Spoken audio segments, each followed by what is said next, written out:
नमस्कार मित्रों, आज हम पढ़ेंगे भारत का सर्वोच्च न्यायालय।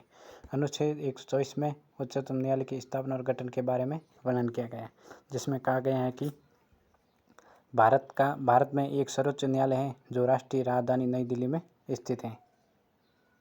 भारत में सर्वोच्च न्यायालय की स्थापना 28 जनवरी 1950 में की गई। मूल रूप में सर्वोच्च न्यायालय के लिए एक न्यायाधीश व 7 अन्य न्यायाधीशों की व्यवस्था की गई है, जो कि वर्तमान में एक मुख्य न्यायाधीश व 33 अन्य न्यायाधीश हैं।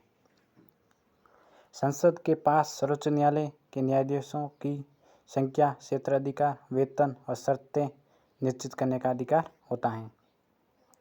अनुच्छेद 124(2) में न्यायाधीशों की नियुक्ति के बारे में वर्णन किया गया है। सर्वोच्च न्यायालय के न्यायाधीशों की नियुक्ति राष्ट्रपति द्वारा कोलेजियम पद्धति के आधार पर की जाती है। राष्ट्रपति सर्वोच्च न्यायालय के ऐसे न्यायाधीश से परामर्श करने के बाद जिससे वो परामर्श करना उचित समझे, भारत के मुख्य न्यायाधीश की नियुक्ति करेगा। कोलेजियम पद्धति। उच्चतम न्यायालय के कोलेजियम में मुख्य न्यायाधीश सहित उच्चतम न्यायालय के 5 अन्य न्यायाधीश होते हैं। कोलेजियम पद्धति की व्यवस्था 6 अक्टूबर 1993 को मुख्य न्यायाधीश J.S. वर्मा के नेतृत्व में वाली खंडपीठ द्वारा की गई। कोलेजियम पद्धति के द्वारा मुख्य न्यायाधीश व अन्य न्यायाधीशों की नियुक्ति व तबादले का अधिकार है। अनुच्छेद 124(3) न्यायाधीशों की योग्यताएं। वह भारत का नागरिक हो, वह किसी उच्चतम न्यायालय अथवा 2 या 2 से अधिक उच्च न्यायालय में लगातार कम से कम 5 वर्ष तक न्यायाधीश के रूप में कार्य कर चुका हो, अथवा यदि किसी उच्च न्यायालय या न्यायालय में लगातार 10 वर्ष अधिवक्ता यानी वकील रह चुका हो या कार्य किया जा चुका हो। राष्ट्रपति की दृष्टि से वो कानून का उच्च कोटि का ज्ञाता हो। ये उच्चतम न्यायालय के न्यायाधीश के लिए योग्यताएं होती हैं। अनुच्छेद 124(6) में शपथ का वर्णन किया गया है। सर्वोच्च न्यायालय का मुख्य न्यायाधीश राष्ट्रपति के समक्ष शपथ लेता है। सर्वोच्च न्यायालय का प्रत्येक न्यायाधीश 65 वर्ष की आयु तक पद पर आसीन रहता है। 65 वर्ष तक इनका कार्यकाल होता है। इससे पूर्व वो राष्ट्रपति को त्याग पत्र दे सकता है। अनुच्छेद 124(4) में महाभियोग की प्रक्रिया के बारे में वर्णन किया गया। अनुच्छेद 124(4) के अनुसार सिद्ध कदाचार अथवा असमर्थता के आधार पर संसद के द्वारा न्यायाधीशों को पद से हटाया जा सकता है। न्यायाधीश जांच अधिनियम 1968 उच्च न्यायालय के न्यायाधीशों को हटाने के संबंध में महाभियोग की प्रक्रिया का उपबंध करता है। निष्कासन प्रस्ताव 100 सदस्यों लोकसभा के 50 सदस्यीय राज्यसभा के द्वारा हस्ताक्षर करने के बाद अध्यक्ष या सभापति को दिया जाता है। अध्यक्ष सभापति इस प्रस्ताव को शामिल कर सकते हैं या फिर अस्वीकार कर सकते हैं। वे अपने इच्छा अनुसार कर सकते हैं। यदि इसे स्वीकार किया जाता है तो अध्यक्ष और सभापति को इसकी जांच के लिए 3 सदस्यीय मोस्ट इम्पोर्टेंट 3 सदस्यीय कमेटी गठित करनी होगी। संसद विशेष बहुमत। संसद की कुल सदस्य का बहुमत अर्थात संसद में उपस्थित मत देने वाले सदस्यों का 2/3 से दोनों सदनों में प्रस्ताव पारित कर इसे राष्ट्रपति को भेजा जाता है। अंत में राष्ट्रपति न्यायाधीशों को हटाने का आदेश जारी कर सकता है। अब तक किसी भी न्यायाधीश में महाभियोग नहीं लाया गया। अनुच्छेद 126 के अनुसार राष्ट्रपति किसी न्यायाधीश को भारत के उच्चतम न्यायालय का कार्यकारी मुख्य न्यायाधीश नियुक्त कर सकता है जब वो मुख्य न्यायाधीश पद पर रिक्त हो, अस्थायी रूप से मुख्य न्यायाधीश अनुपस्थित हो या मुख्य न्यायाधीश अपने दायित्वों या निर्वहन असमर्थ हो। सर्वोच्च न्यायालय की शक्तियां व क्षेत्राधिकार। अनुच्छेद 131 में प्रारंभिक क्षेत्राधिकार इसका आशय उन 2 विवादों से है जिनकी सुनवाई केवल भारत का उच्चतम न्यायालय द्वारा की जा सकती है। भारत सरकार या एक से अधिक राज्यों के बीच में विवाद। भारत सरकार या संघ का कोई राज्य या राज्यों में एक से अधिक राज्यों में उत्पन्न कोई विवाद। अनुच्छेद 32 के तहत मौलिक अधिकारों का उल्लंघन से संबंधित जो विवाद वो चाहे पहले किसी राज्य के उच्च न्यायालय में हो या चाहे सीधे सर्वोच्च न्यायालय की उपस्थिति में किया जा सकता है। और हमें अनुच्छेद 32 संवैधानिक उपचारों का अधिकार है जो हमें मूल अधिकारों के अनन्य में विशेष अधिकार दिया गया है। अनुच्छेद 132 अपीलीय अधिकारी। इसके तहत अपीलीय न्याय क्षेत्र को 4 वर्गों में वर्गीकरण किया गया है। संवैधानिक मामलों में, दीवानी मामलों में, आपराधिक मामलों में और विशेष अनुमति मामलों में। संवैधानिक मामले। भारत के किसी भी राज्य के उच्च न्यायालय के निर्णय, डिक्रिया, आदेश के विरुद्ध यदि उच्च न्यायालय ये प्रमाणित कर दे कि ये मामला संवैधानिक वाक्य या प्रसंग में शामिल है तो उसकी अपील उच्चतम न्यायालय में की जा सकती है।